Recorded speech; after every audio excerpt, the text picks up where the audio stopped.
right, let's go. We are live for the 2026 Sony Open. If you're betting it, playing fantasy DFS, one and done, you're in the right place. Drop your questions in the chat right now.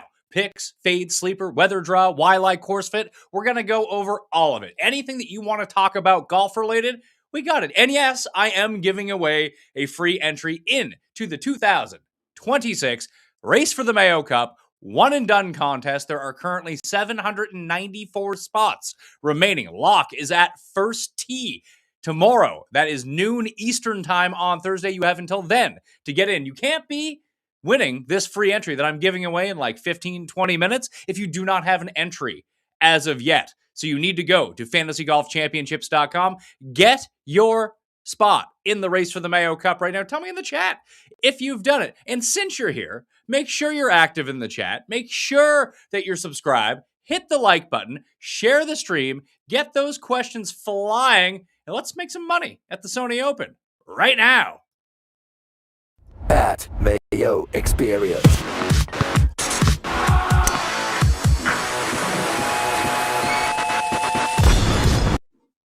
We're back. Yeah, I just had to hit the intro. It's just me doing this. I had to put my kids down. We're good for the Sony Open. I'm going to bring open the chat to see what people are saying. I'm going to go over some of the most important details that you need to miss out. Kevin Yu has withdrawn from this tournament. He's been replaced by Isaiah Salinda. You probably don't want that anyway. Maybe you do want Salinda. Who knows? But it's the weather draw. That's going to be the most important thing right now. I'm going to bring up the Mayo Media.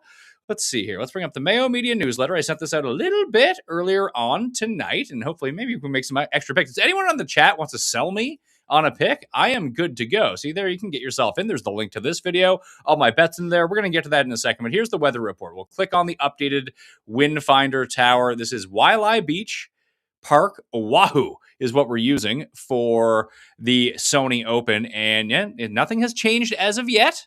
So we're waiting because listen, it's weather. This could flip on a dime. But here's the one thing that I like about this, and here's what I wrote about. And sometimes when you're really actively targeting this AM wave, so guys get on the course around 7, so right around here, it's going to rain all night. So the conditions are going to be super soft. And then guys get on the course at 7, and then they play till around 12, which is when the wind starts picking up for the guys coming onto the course in the PM wave. This is about as clear of a window for the AM wave as I've seen in some time. And we've played situations where it looks like this, and then it completely flips. Then all of a sudden, there's a little bit of a rain delay. The wind moves up earlier, and boom, the guys in the AM get crushed with the wind, and those are the guys that you have. No one has the guys on the other side, and there's no wind in the afternoon. But I don't envision that happening. I feel like worst case scenario, if you take the AM guys, is that you just get the same as everyone else. Because it's not like it goes from 10 miles per hour, 9 miles per hour, up to 20, back down to 9. No, when we go to the next few days, it is just constant winds the entire time. So Friday, everyone's going to get hammered. 22 constant, gusts up to 25. Saturday is going to be 25, gusts up to 26, like consistent throughout the day. The leaders actually get the best of it on Sunday as it's projected right now because all of the wind is going to stop. But this one little pocket is when those AM players hit the course. So this works twofold in my mind, and I'll show you what I ended up doing for my first round leader card here. Ended up going Keith Mitchell, Austin Eckrout. They're playing together. I think they're in the third group to go out. Adam Schenk, he did just win in Bermuda. He's had some good run at this tournament before. I played him 110-1 with the top 5, and Cam Davis, who was the first round leader here 2 years ago, played him 125-1 with a top 5, all as first round leader. They're all AM players. And I did a very similar thing on Underdog because they have brand new drafts on Underdog right now, where last year I really didn't like them. You would do drafts and it was for one day. It was for each round. You could do a round 1 draft and a round 2 draft. That is not the case anymore for Underdog. So let's go over to Underdog. Let's go to drafts here. I've maxed out everything at this point. If you go to PJ, the scramble and the big scramble are still, the scramble's about to fill up. Good for them. I have my 150 entries in. It's the Underdog Open. This draft right here. It's 6 players that you select against 6 other people. Snake draft style. Everyone drafts 6 players. I just made my rankings. You can go to the rankings tab here, you can go under PGA and you can pick what slate that you want.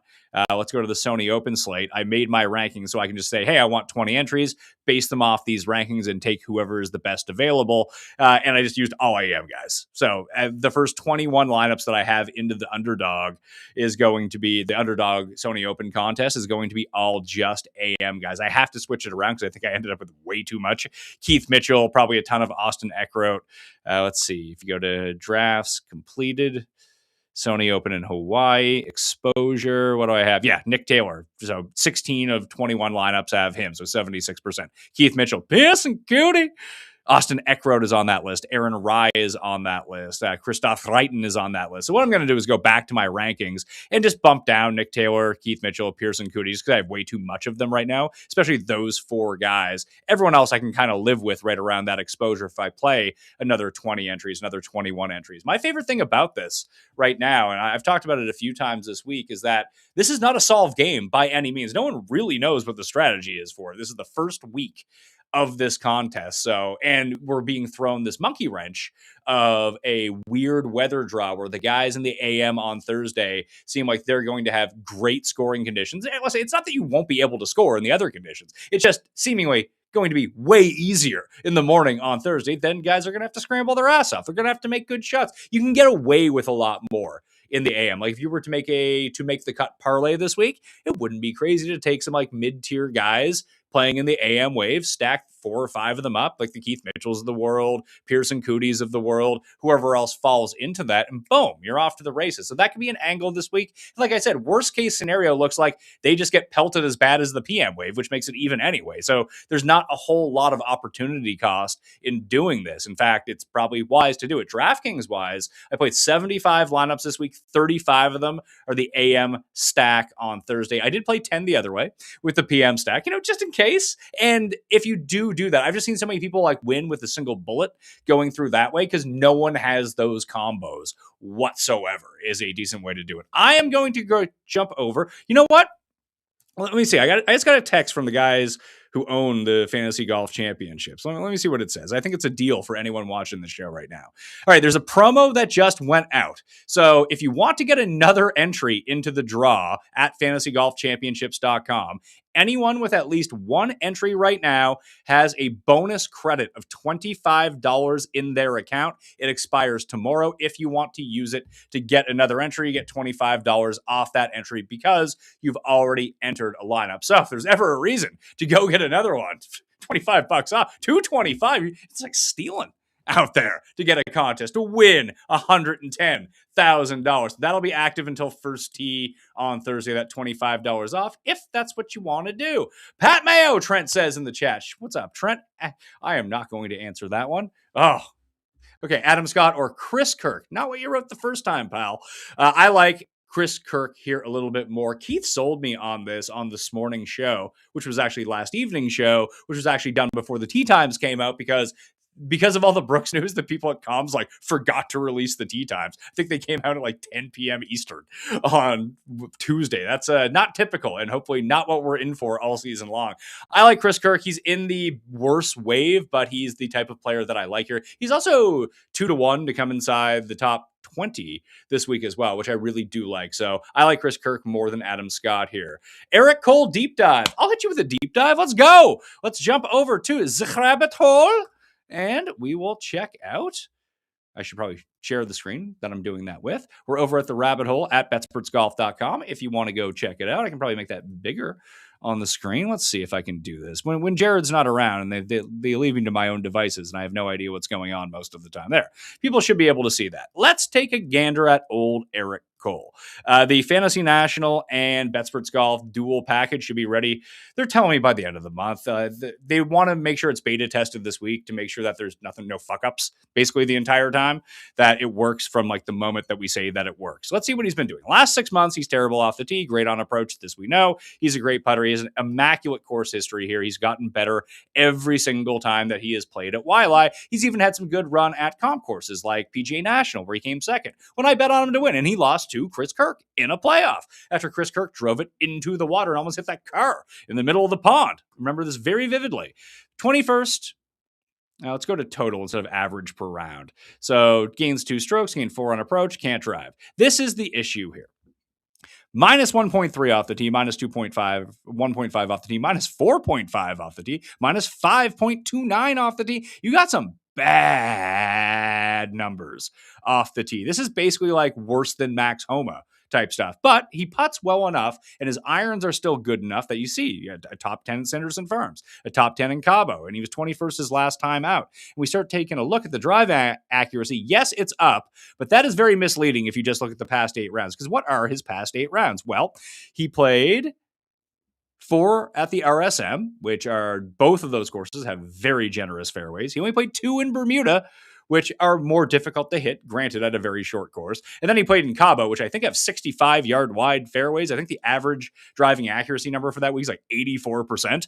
So yeah, of course his numbers are going to look up. It's probably a bit easier to look a bit down the line. As you can see, before playing those those easier tournaments with the wider fairways, here he goes from 70 to 66. So maybe he's starting to get it a little bit better. And you would see, based on his numbers, that his off the tee has been a little bit better. But it's this driving accuracy number that really kills me here. That with his lack of distance, if he can't be an accuracy maven, it becomes very difficult for him in order to overachieve. Another thing that we have built in here is called the spike percentages, the floor ceiling. So you can see how often that they gain versus the field. We'll go back to the past 12 months and just take a look at the last year of Eric Cole. So you can see, Morikawa is gaining 5 or more strokes on the field more often than not. He's not actually as bad as you would think that he is. He's actually not that far behind Morikawa in a lot of the stuff. This is the big gap right here. How often he gains 3 or more strokes versus the field. Morikawa does it over a quarter of the time. It's only 15% for Eric Cole. And we'll see how that stacks up with everyone. So he's not like awful, but he's well outside, 3%. He's right around the Brian Harmons, the Bo Hostlers, the Taylor Pendriths.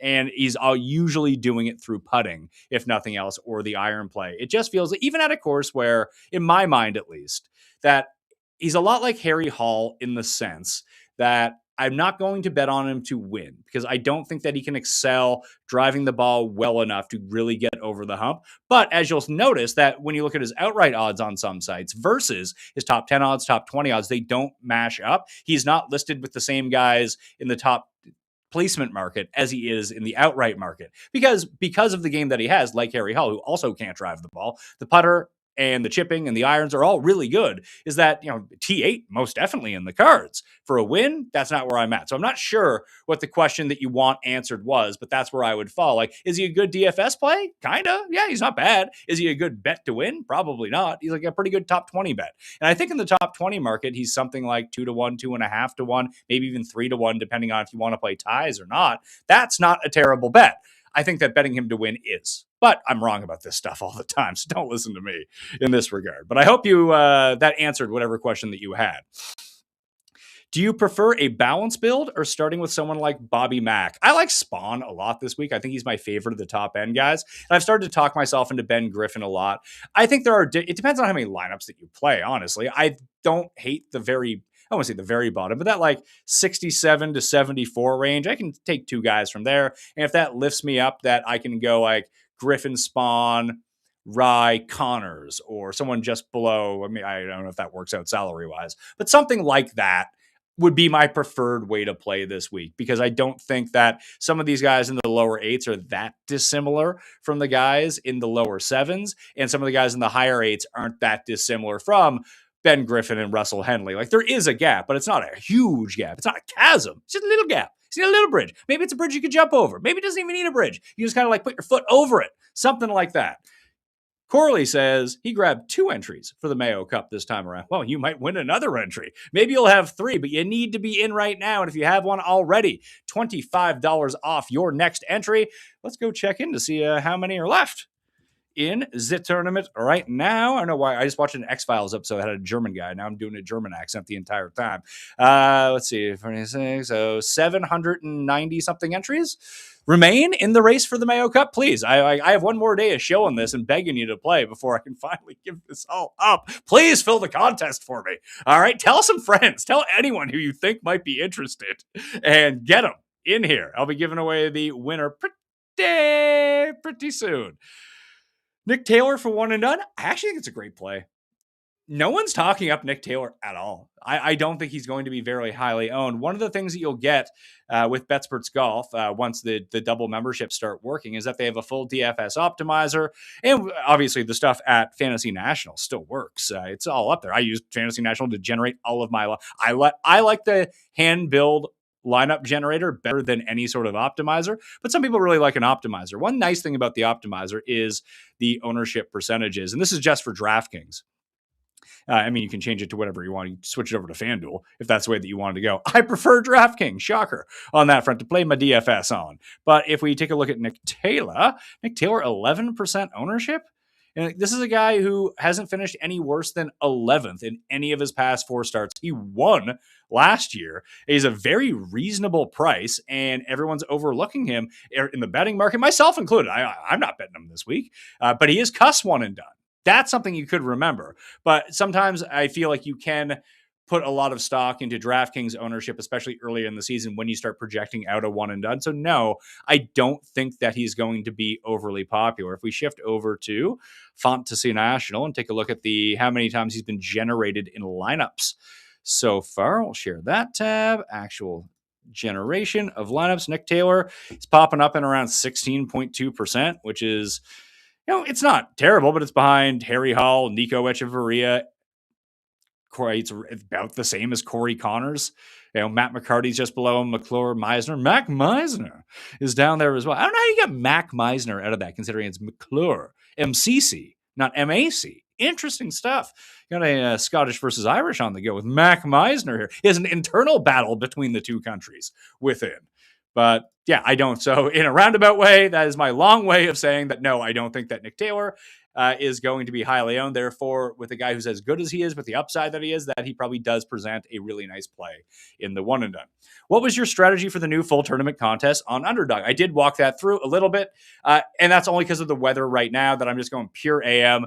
Obviously, it can't be that dissimilar than how you construct a DraftKings lineup in a weird way, except for the fact that you don't need to take any absolute goobers on your team if you don't want to. You can take 6 pretty good guys. Like, what are the top 36 guys on the DraftKings board this week?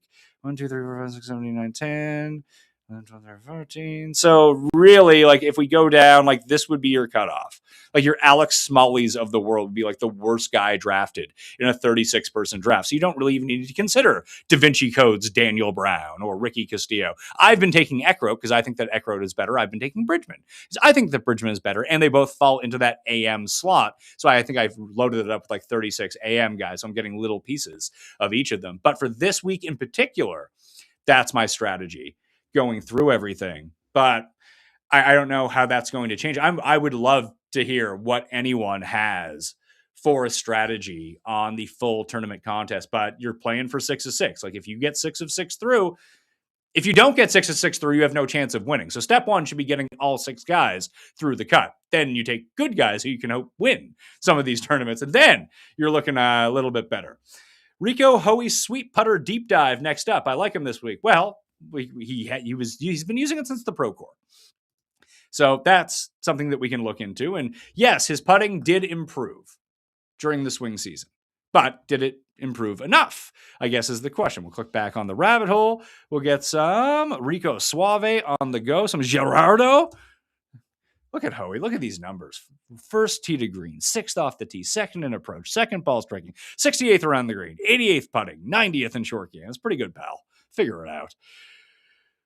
Putting wise, he's getting better because over his last 8 rounds, because he's only losing a stroke per tournament, a quarter stroke per round now he's losing a quarter stroke per round instead of a full stroke per round. But this is against weaker fields, and he gained in Utah that weird black desert course, which I am going to play, by the way, in May after the baby is born in March. Then I got some work to do, be with the baby, Masters, PGA Championship, and boom, I'm flying into Vegas and driving to Utah to play the Black Desert.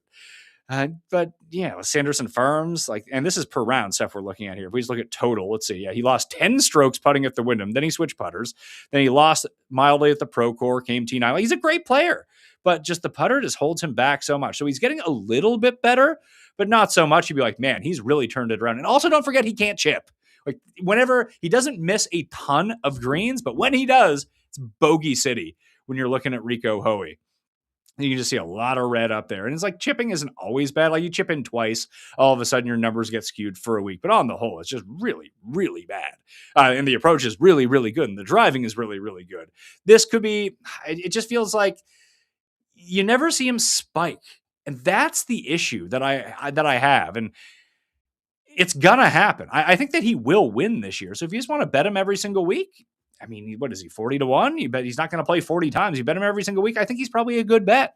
I'm going to try to pick my spots a bit more judiciously.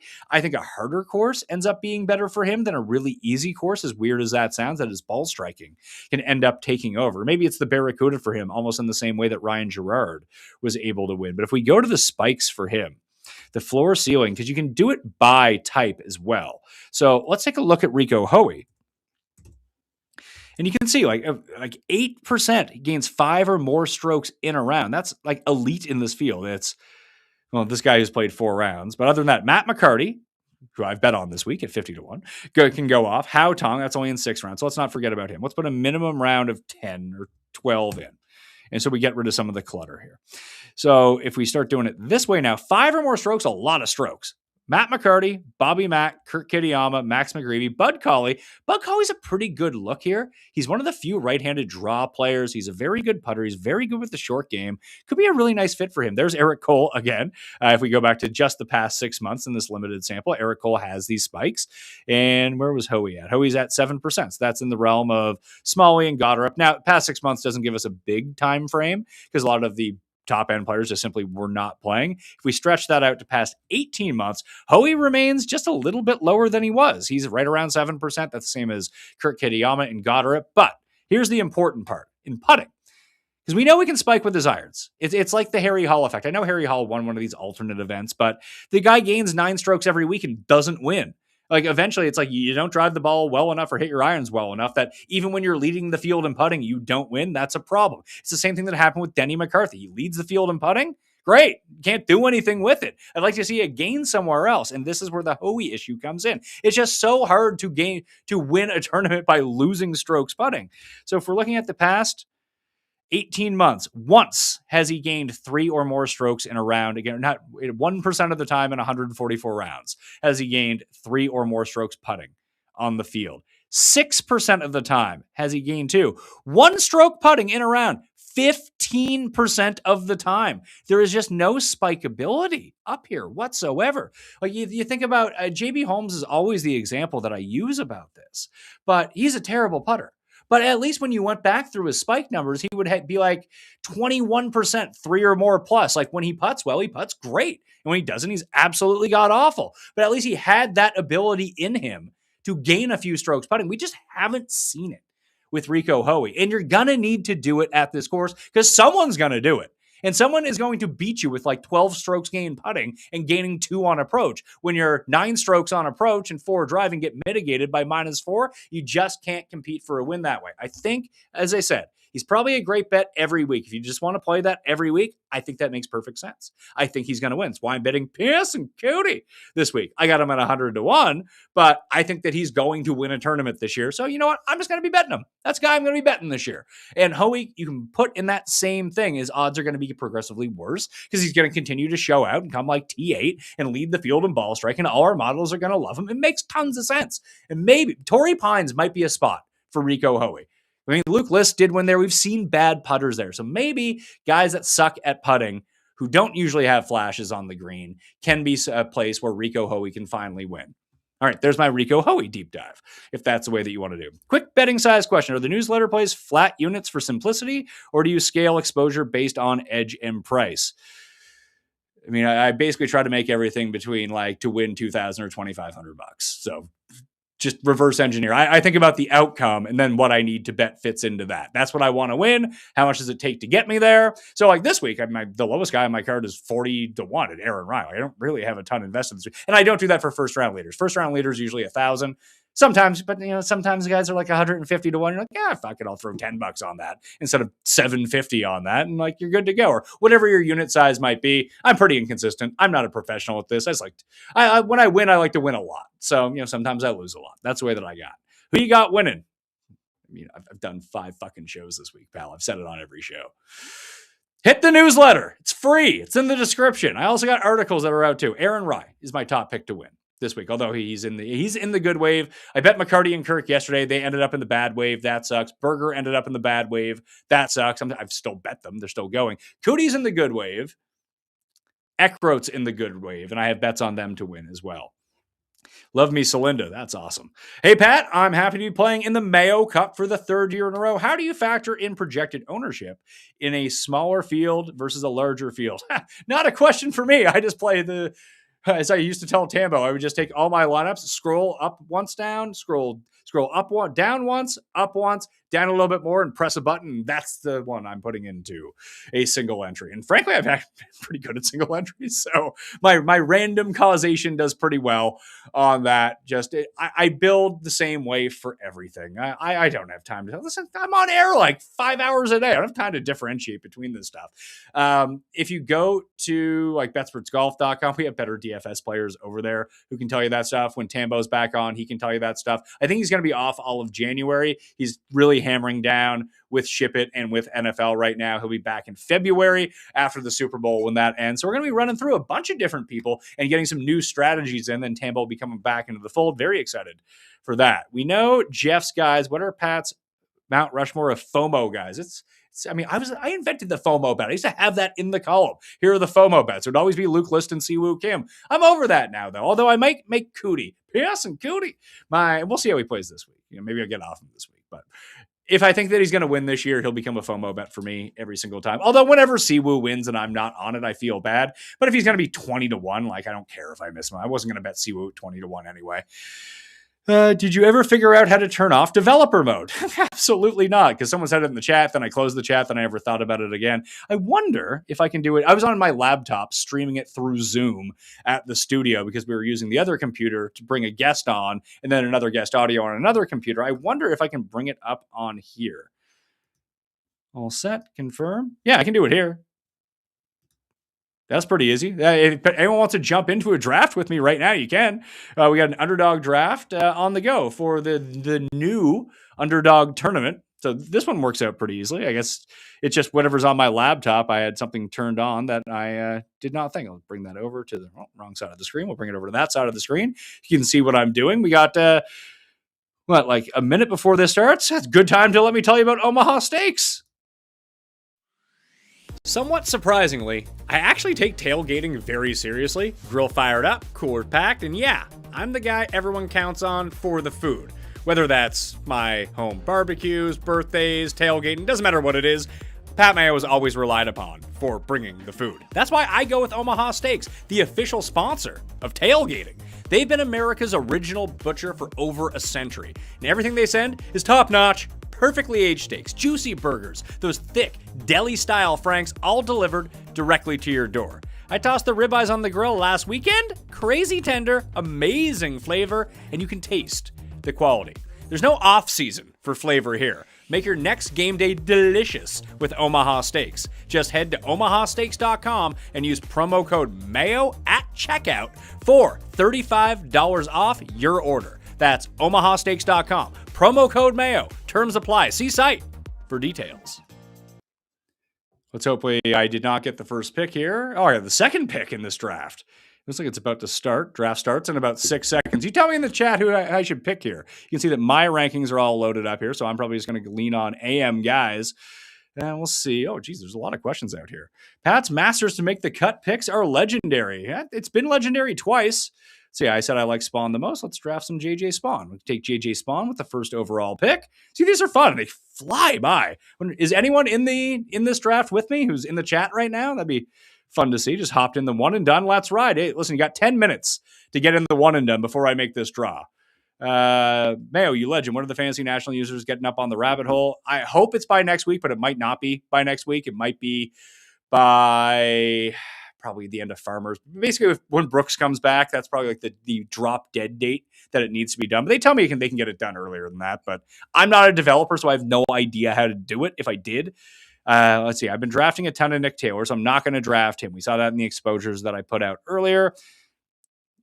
Yeah, Listen, we just talked about Rico Hoey. Let's go with it. Let's roll with some Rico Hoey for everyone in the chat right now, if that's the way that they want to go. JJ Spawn and Rico Hoey to start things off. Colin says, first one and done ever, Pat. Happily, I finally got a spot in the Mayo one and done this year. Hopefully my entry stays uncussed. I mean, you don't want it to be cussed. That's terrible news. Let's see, we still got Nick Taylor and Aaron Rye on the board in the draft. Now I will take Aaron Rye. If he's my top pick to win, I might as well take him. Spawn, Hoey, and Rye. So I'm trying to correlate this to a DraftKings lineup to see how it actually works. Like this would be I have lineups that start like this with another like $8,000 guy if I really wanted to get into that. But you can try to build it like a high end and super balance at the bottom end type of lineup. So this is a route that we can go down. So we got Keith Mitchell and Goddard as the top two in my queue right now. If you sort by ADP, it's Spieth, Harmon, Goddard, Pendrith. But again, I already said I only loaded in AM guys for this because I think that they have I don't want to say significantly better chance of making the cut, but I do think their path to making the weekend is easier. So by that account, then I should probably be taking some of these guys. I'll take Chris Goddard. Chris Goddard's another guy who's going a bit overlooked this week, just like Siwoo Kim.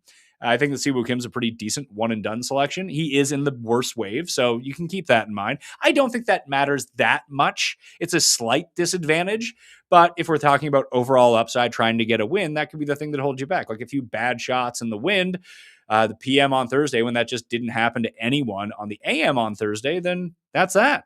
I had the most Keith Mitchell of like anyone of all time. I'll take Eckroat this time because I really like the Eck Goat this week. 2-time winner on the PGA Tour, even at a comp course of PGA National, just like Keith Mitchell. So I've been taking a lot of Keith Mitchell.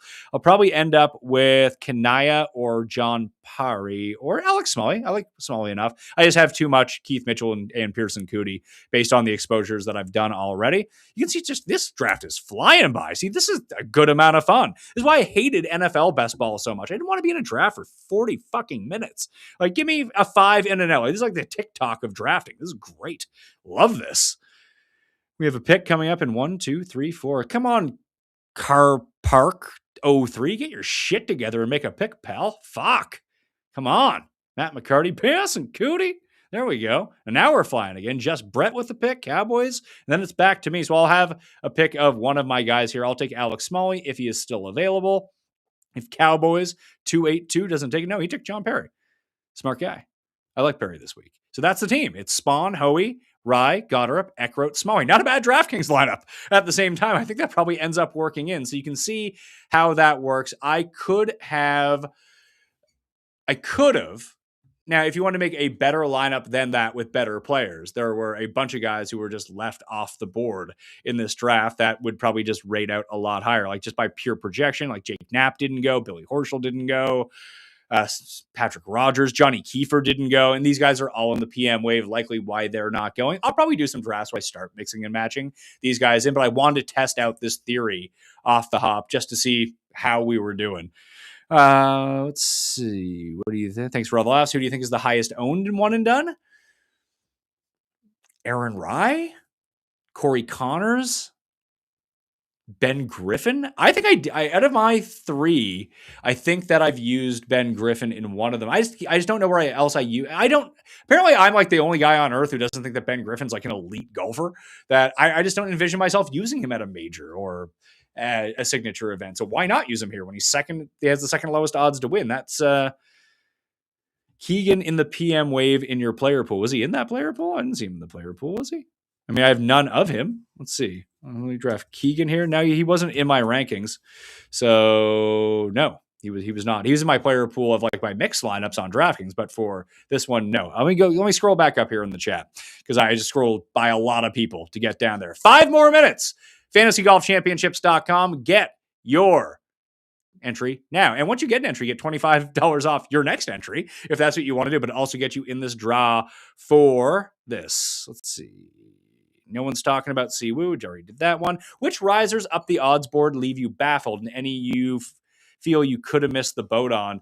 No one really. Like the board really stabilized pretty quickly this week just because the odds, I think DraftKings posted the odds like Friday night or Saturday morning. So people really knew what they were going to do. I figured like once I bet Rye, I saw other people were on Rye that he would get crushed. And yeah, he dropped to 33 or 28 in some spots. At coolbet.com, if you're in Canada outside of Ontario, see if I can bring this up. I actually have 3 boosts up on the site right now that you can hit up and you can use the promo code or the link that's in the description of this video. It'll get you a bonus over there. So if you go to the menu and you go to the PME weekly boost, you can get, let's see, Bobby Mack to win the PGA championship. That expires tomorrow at 110 to 1. Those odds are long gone, but you can get them here. Vijay Singh, this was a joke with Jeff that we did on the Monday show. Will he record a top 20 finish on the PGA Tour this season? That's plus 230. And then Aaron Rye to win this tournament at 42 to 1. Right now, if that's where you want to go. I think that's the best number that's still currently available right now. Theegala and Finau are real cheap. Do you like either of them? Not really. Thoughts on Brian Campbell, first round leader? Not for me. I don't even know what wave he's playing in. Is he playing in the good wave or the bad wave? I wouldn't take any PM guys for first round leader. That doesn't make any sense to me. Like first round leader is enough of a lottery ticket as it is that if you have some information that you could potentially, he is an AM guy, so I guess he would make sense. He's just not for me. I don't get it with Brian Campbell at all. It's wild. Is it wild to take a shot on a guy you like at long odds, Eckroat, over a guy who you'd take later on who is a better player at higher odds, like Henley or Harman? I guess this pertains to the one and done. You only get 31 picks in the one and done. Do I envision myself thinking that Austin, I have to say Aaron Eckhart. He's not Aaron Eckhart. He's not Two-Face. He's Austin Eckhart. Do I envision taking him as one of the 31 guys that I'll be taking this year? I don't. So I play far more close to the vest and far more conservative and one and done than I think that my perception gives off as someone who like loves long shots. I love betting long shots, but one and done is truly a different game. Like you have a limited amount of picks you can take. And if you fall behind and you're in July and you need to make a move, then absolutely take some losers that only you're going to have because you're going to need them to hit to pass some people. Right now, like Ben Griffin, good pick in my mind. JJ Spawn, good pick, but you might want to use Spawn elsewhere. You might want to use Henley elsewhere. If you don't think that you want to use Henley anywhere else this year, or not anywhere else, if you don't think that you're going to use him at a signature event, the Players, or any of the majors, use Russell Henley this week. Chris Kirk, even though he's in the bad wave, pretty good spot. Would you play a full AM stack? Would you consider limiting it further to only players teeing off on hole 1? I mean, if you're playing Showdown, it is easier to generate a DraftKings birdie streak going 8, 9, 10, 11, like through there than it is 17, 18, 1, and 2. But that's a fringe type thing. If you're playing Showdown, use AM guys only. And like I said, I've already played a bunch of AM stacks as it is. Excited for another season of golf. Been following for 7 years. This is year 13 for me and Jeff of doing the show. Year 16 of the Pat Mayo experience. We're going to be passing our 5,000th episode. Jesus Christ. So young when I started doing this. I'm so old now. Here we are. We got a third kid on the way. Before, I was just up till 5 a.m. every single night. Be fresh faced back in the morning doing 5 hours of content coming at you. Now I'm doing it from home and trying not to yell enough to wake my kids up in the basement when I'm at my home studio. How much of a factor does this play into the early-late win split play into your one and done? Not a ton. Like I think it's a tiebreaker for me that if I sectioned off certain guys that I like, if there was 3 AM guys and 3 PM guys and I had 3 entries, I'd take the 3 AM guys. But you have to remember too, that if you do want to play like double moves here and do go double contrarian, that you have to know that people are going to be focusing on the AM guys. I think that if I was going to go later, I'd go Chris Kirk, I think, is a good later end guy. He's a good win player. Seamus Power, by the way, a very good win player. I could see him as a first round leader too. I might end up betting him as well as first round leader. I've been throwing him into the player pool a little bit more, but just that was an aside. It would be AM guys. Maybe if I have 3 lineups, I'd go 2 AM, 1 PM just to get a little bit different from anyone else. How much of a boost are you giving guys that played more recently, like Ben Griffin or Bobby Mack versus Henley, who hasn't played September? I don't. Just good players are good players. If you want to, I don't think one is right or one is wrong. It's just, I don't know. I'm not letting it cloud my decision. Are you full fading anyone strictly due to projected ownership? No, not really. I just make my lineups differently. Like if I want to use Russell Henley, I make different types of Russell Henley lineups and just go with that. And if you're here in the chat and we're here talking about the weather and things like this, it's important to know that when Skylar Hoke of ETR, he'll always release like the overall ownerships. He might throw in the win stacks this week as well. It's never as much as you think. Like 4% of the field will play like a full AM wave stack. So if you just play Henley as a part of an AM wave stack, you're already way different than the vast majority of the 35 to 40% of Henley lineups that exist anyway. So that is just simply an easy way to get different if you wanted to do it. My first time in the one and done, I'm going Hisatune. All right. Come back next year when you actually have a better strategy than that. Is Finau really cooked, or is he a sleeper this year? I mean, he's probably cooked. Like you'll see him pop up. I bet he feels like he's in the Ricky zone right now, where like every once in a while you'll see him pop up. Be like, hey, Tony Finau, and then it'll just like kind of go away for 5 weeks. So it's not going to be what I'm up to. Home in Ontario visiting for the winter, not being able to play DFS is the worst. Yeah, there might be changes coming to that in Ontario soon. It's now going to the appeals court.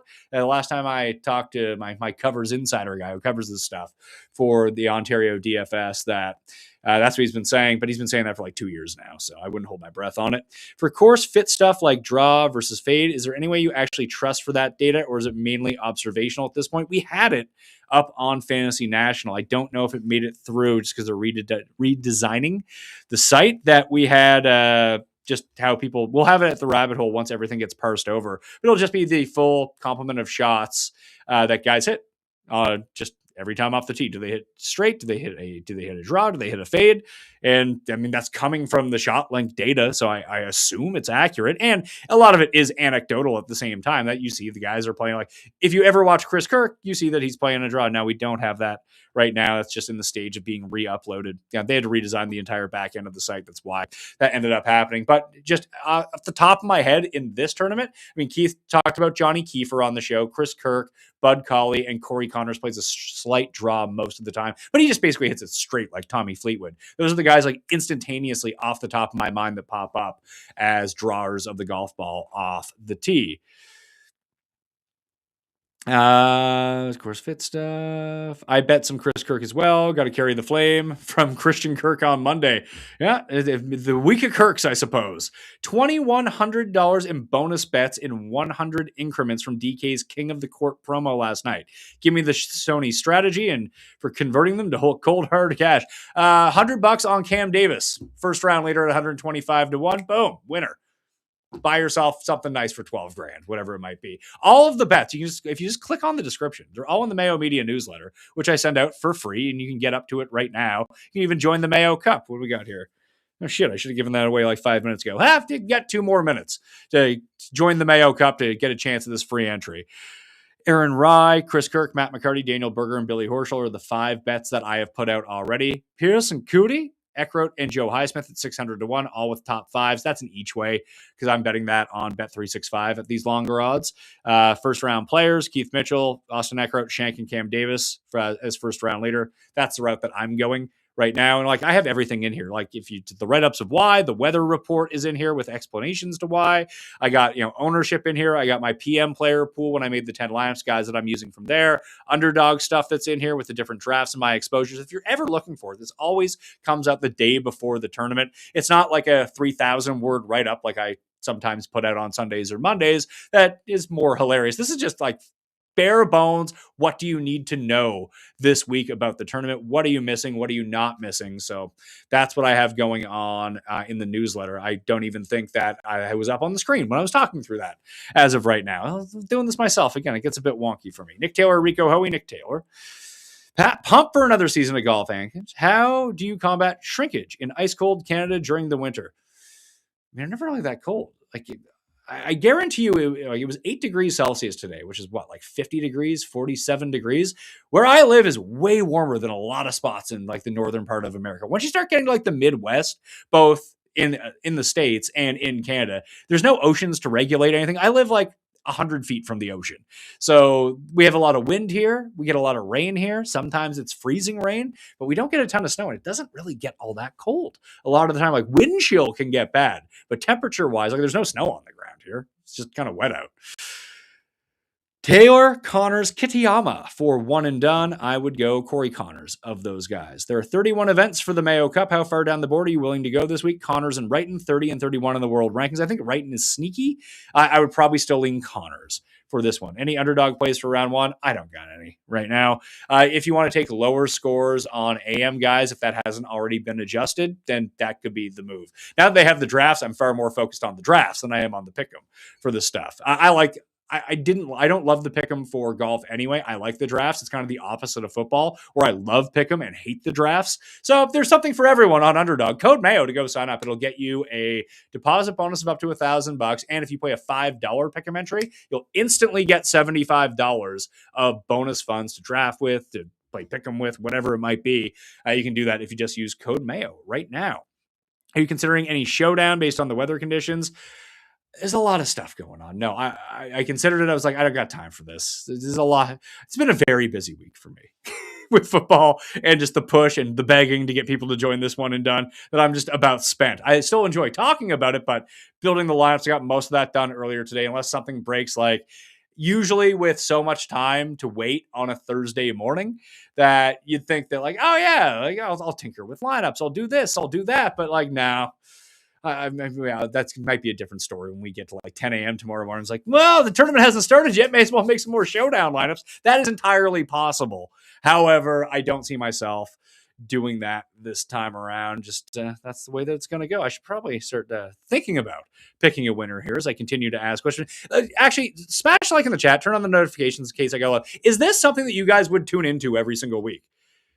Like a chat on Wednesday night about the tournament at hand? Is that something that you guys would like? Because if it is, like, I can see myself doing this. I know it's a little bit later on. My kids can start getting themselves to bed now. They're a little bit older, although I'll probably have to stop doing it after the Players' Championship once I have a newborn on the go. Or maybe I'll have to come down just to like talk to people and get out some energy when, you know what it's like. If anyone has had a newborn kid in the past, there's a lot of not being asleep and you're like real drowsy. And sometimes you need to be able to focus in on something, but I like doing these. And there's a ton of people in the chat.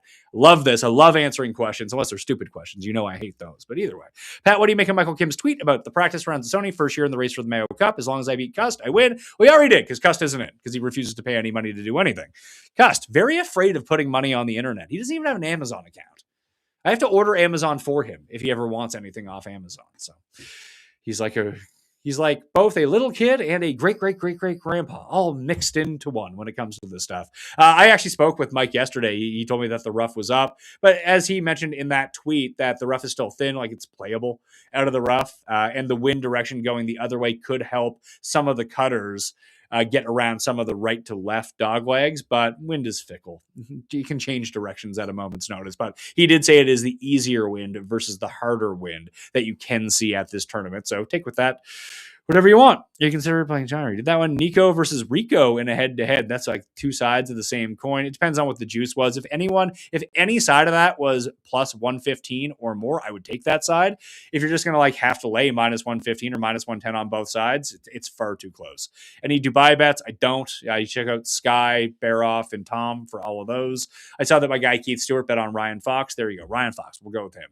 Higa. 6.2. Do you like him? No, I don't. Just got my third entry with the $25 discount. What a fucking hero. You, honest to God, a real hero right now. Everyone who has already joined can use that $25 discount to get yourself another entry if you want to. Let's see what we're up to for entries. Oh, yeah, we're flying off the shelves right now. 775 entries to go. We still got time to get there. We can get to $5,400, and people won't come to my house and try to like shoot me in the back of the head because it doesn't fill. But, you know, we're inching towards it. We're getting there. If anyone can share stuff around, that would be very helpful for me. As I mentioned, if you could tell anyone that you may know, even if you haven't talked to them in 20 years, to tell them to play in this contest because they might have interest, please go do that for me right now. Let's pick a winner here. I'm scrolling down.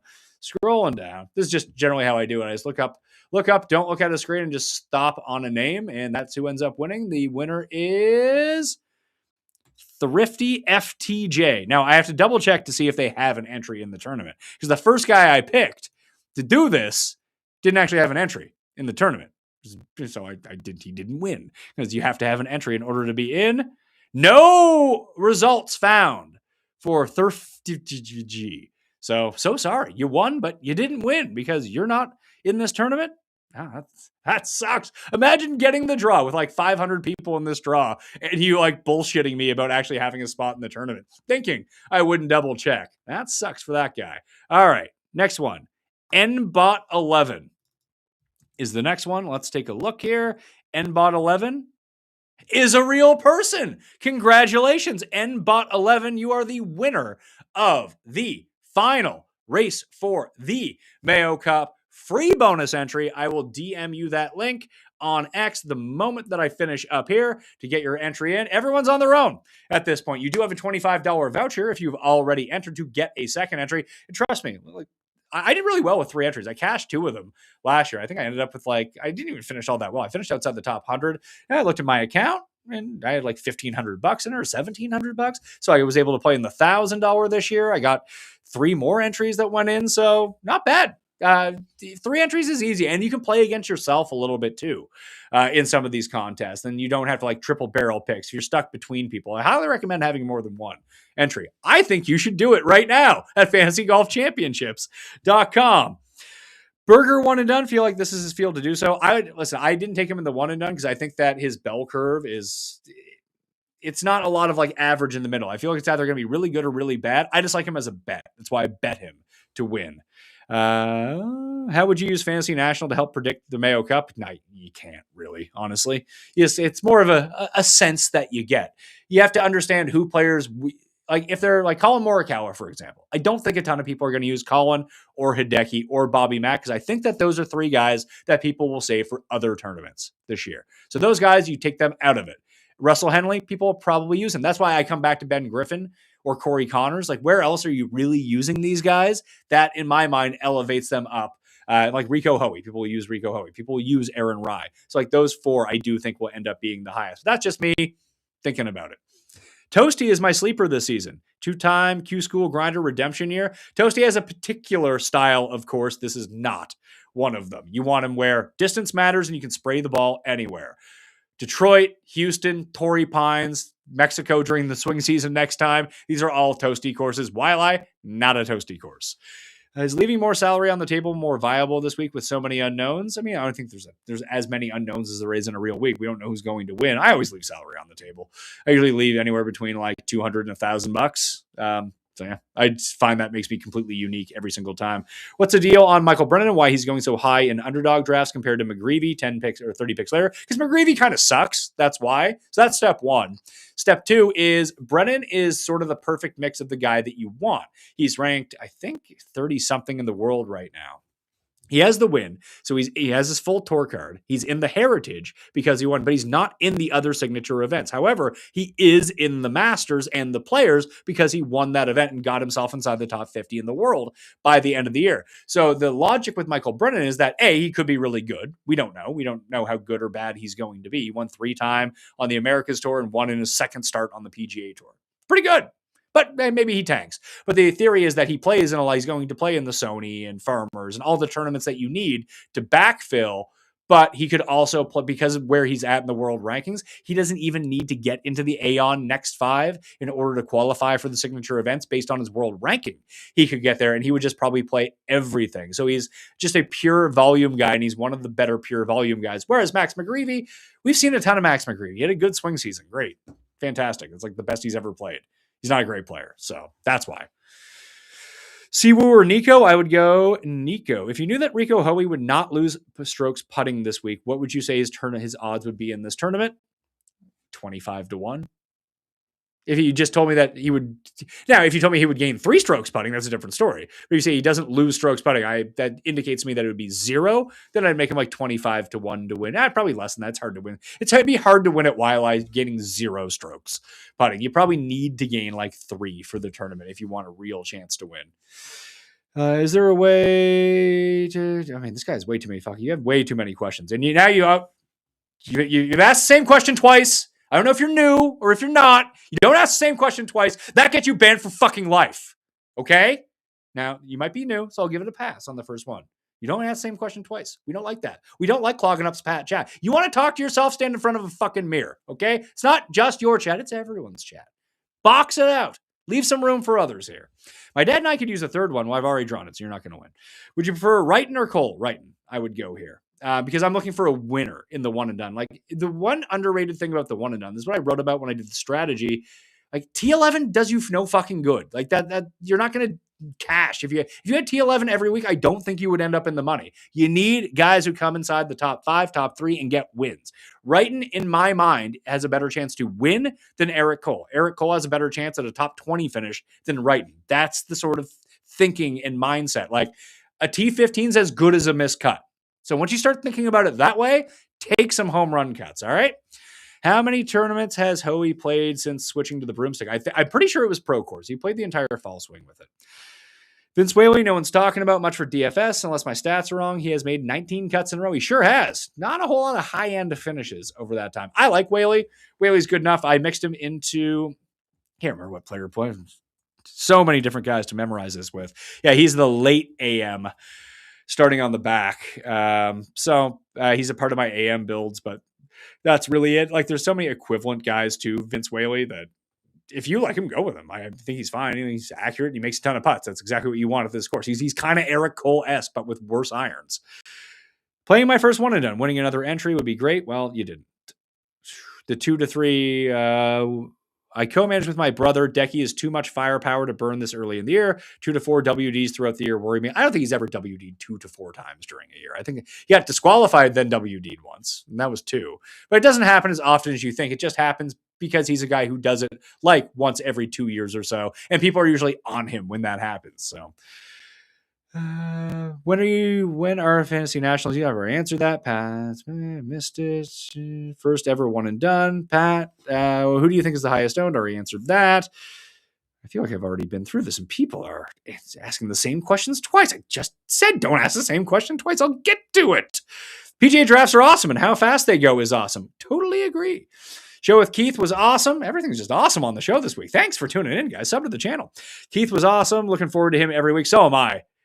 Keith Stewart's a huge upgrade in your content. Well, let's pop it back. I love having Keith, but the content is Pat Mayo here. All right. Well, let's not pretend like I'm not a part of this too, but I'm very excited to have Keith. And Keith is a totally different dynamic than all the other golf shows. We can talk big picture and inside information with Keith, which I really do love. I've had a lot of problems having a fourth golf show throughout the years. We tried the best bets. That didn't really work. We've had the DraftKings show, the research show, the show with Jeff. What is that other show? I guess it's the 5th show now if I'm going to be doing this. I'll try to not go an hour every single week. But Keith is so much different, and we get to talk about different topics on that it feels justified to have another show. So I'm very excited because of that we can continue to talk about golf in a different way. I don't want to do 4 of the exact same show 4 days in a row. Like, why are people tuning in to get information from these shows if it's the same thing every single time? So the dynamic one needs to be fun and funny. One needs to be a bit more serious. One needs to be about broad stuff. We're all going to tie it back to betting and all that and talk about the guys that we like. The tone shifts need to be different. In my mind, at least, I know that some of the podcasts that I listen to, it's the same shit every single day. And then I start tuning out or I put it on the back burner. But there's other ones that go every day and they have different guests every day. And that guest creates a different dynamic with the host and the vibes of the show are completely different. And I vibe with that sort of thing. So that's the strategy behind the golf content this year, if you wanted from like a high level type of thinking. Pat, do you like Cootie as a one and done? I don't. Similar to Griffin, Spawn feels like a tough click at any major elevated event. I trust Spawn more than I trust Griffin, but that's a personal preference. Maybe you trust Griffin more than Spawn. I feel like Spawn's ball striking can get him going in a lot of ways here. Pat, what's up? Love the shows with Keith so far. Who's the cheapest guy you're playing in DFS this week? I think it was Mark Hubbard. No, it was Mark Hubbard or Kanaya, I think was the cheapest guy. I think they're both 66. I like to use Bay Current as an example when he finished T1. Campbell loves those. Okay, that's great. I mean, I'm not... Go with it, man. I'm not doing it. You go with it. If you got it, throw it in my face. Hey, I just won 10 grand because I had $100 on Brian Campbell to be first round later. I'll give you a like. It'd be great. I'm old enough to remember Pat chugging a bottle of hot sauce and wearing an earring. I wore 2 earrings, sir. Still do. Just don't do it on air because the lights don't actually jive with the earrings anymore. The lights in the old studio did. The lights in these ones do not. I also like Kanaya Top 20. All right, man. This isn't the You Show. Start your own fucking channel then. I'm using Colin in the one and done. Let's hope his history of hot starts continue. Hard Rock doesn't have each way. Hard Rock is simply the worst sports book on earth. I pity you folk in Florida for your betting options. Like you're probably better off using a fucking offshore at this point, honestly. Maybe the underdog prediction market is available in your state. Maybe that ends up becoming a little bit better. Is Pearson Cooney your favorite name to say? I don't even know the reference, but it's hilarious. It's my current favorite one to say. I can't yell because I'm at home and I'll wake up the kids if I give a James Hahn. I think my single favorite one of all time, Keith did say that Victor Duberton is a pretty good one, but I still prefer John. Still my single favorite name to say. Unfortunately, he doesn't play on tour anymore. Do you have any underdog round one betting plays? I don't. We had no snow in Vancouver. Yeah, it's Vancouver and Halifax. Very similar. Vancouver is warmer than Halifax, but similar ocean effects of what's going on, of why it simply just doesn't get that cold in either of the places. Oh, a lot of yes. I'm catching up to a point. Keith Mitchell, first round leader. I'm on that. That's one of the plays I gave out. When is Cam Stewart coming back? Cam will be on the football show tomorrow morning, as he is every single Thursday and has been for the past 20 weeks. So thanks for tuning in. Maybe the newborn can host a show and take a nap. You're really filling up the comment section with your real zingers, aren't you? Good one. Would love it. Watch every week. Had money in my account from last year, so I got 2 wins. Free money contest. Boom, there you go. We did try to structure the one and done so it would be a sustainable ecosystem. That's why there's flatter payouts. That's why you win at least double your money if you end up in the money. That it's not like some shit min cash where you win like $30 off a $250 entry. We want people coming back and playing. I don't want the Splash people come and get you. Splash spent some money today to try to catch up. They still haven't caught up. They might end up catching up, but I estimate that the money that they spent today to try to catch up will make that, no matter how many people that they get, that they will not turn a profit on it. They will lose money on the giveaways and the amount of money that I've heard that they've paid some people to try to get people into this contest. That's just what I'm saying. We have not done that. It's Pat Mayo, and Pat Mayo is trying to get you to join. That's how we're trying to do it. We somehow turned into the little guy into this situation. Have we heard anything about Berger's health? He was hurt at the end of last year with a finger, and he's had time off, so hopefully he's better. I'm not sure if you've answered it, but what clubs are in your bag? What ball? I have Underdog Brandon Pro V1s. They send me like $2,000 worth of balls every single year. Maybe I'll give away some on the show this year, but I have it for marketing purposes. It just means I don't look for balls when I hit them into the woods anymore. It's like, I'll take a drop here and go on. I'll talk about my golf. I'm going to start doing some more golf stuff, like actual golf stuff, like on the course, in the Sims, with my coach, with Cuss, to make some more content that way this year. So we'll do it. Hot Soup, the Scramble legend. He did win the Scramble last year. That is true. Congratulations, Hot Soup. I think it was $50K. They ended up winning. So yeah, if you do end up with a strategy for these like quick contests, you let me know. Please bring back the movie club. I always forget to, in the off season, maybe that's a good way to bring Cuss back in, because we kind of lose Cuss for 6 months until football starts again. Like getting a once a month with Cuss, talking about movies or something like that would be a ton of fun. Maybe it doesn't need to be a gambling movie. It would just be anything. Can confirm Mauritius is a great destination spot. Went there around 1990 when I was 12 for a vacation. Expensive, but it was worth it. All right. We getting Cuss contacts? We are getting Cuss content for next football season, so I can pay for that. That's also going on right now. It's a complete renovation of my first floor. 2 rooms, a bathroom, a hallway, the entire foyer, and an entire kitchen is being completely redone. Not as we speak, because it's nighttime, but that's just been a pain in my ass as well. Any Marco Penge, this mysterious illness he's had since November news? I don't. I know what you know, that he has an illness. Wasn't trying to be a dick with my saying my picks. Well, I think you were trying to be a dick. That's how I'm taking it when I'm reading this out. Have a good night, Pat. I'm not done yet. And you know I don't have good nights. You're clogging up my chat again. I'm out of here. That's enough of this. What do you think about Michael Brennan? I'm out. Thoughts on Kevin Roy? The sexy Roy Toy. Don't love him at all this week. Smash a like while you're here. FantasyGolfChampionships.com for the one and done. Congratulations on the guy who won the free entry. Oh, God, what was that guy's name? NBot11. Whew! Thought I forgot it for a second. Then I have to rewind the show and go back and watch it. I don't want to do that. If you missed anything, this will be up on the podcast feed as well. Rate and review the podcast. That's a way for free that you can help out the show. We're currently number 3 in the Canada charts, number 5 in the US. If we get some extra Apple or Spotify reviews, 5 stars, presumably, up there right now, then maybe we can get pushed to number 1. That'd be a great, if I don't fill the one and done, if we can get to number 1 in the States on the fantasy and betting charts and pass the fantasy footballers and those guys in the joint golf football season currently going on, the PME time, that would be great. It'd be great for me. I'd probably have fewer ads on the show, but I'd be able to sell those fewer ads for a higher cost. So it's a win-win for everyone at this point. Then I need to jam you up with some Z-Biotics. I can get you Mercedes or Rolex or something like that. That'd be awesome. All right. Thank you all for watching. I'm here all golf season. I think I'm going to start. As of right now, I'm doing a Wednesday night stream. I'll throw that out into the ether right now. I enjoyed all the questions that we got. Remember, lock isn't until noon Eastern for Sony. So share around as much as possible the race for the Mayo Cup stuff, because maybe because we do have a bit of a delay, because it is noon Eastern on Thursday, that we can fill it by then or overnight, whatever it might be. All right. Thanks so much, guys. I'm Pat Mayo. I'll see you next time. Pat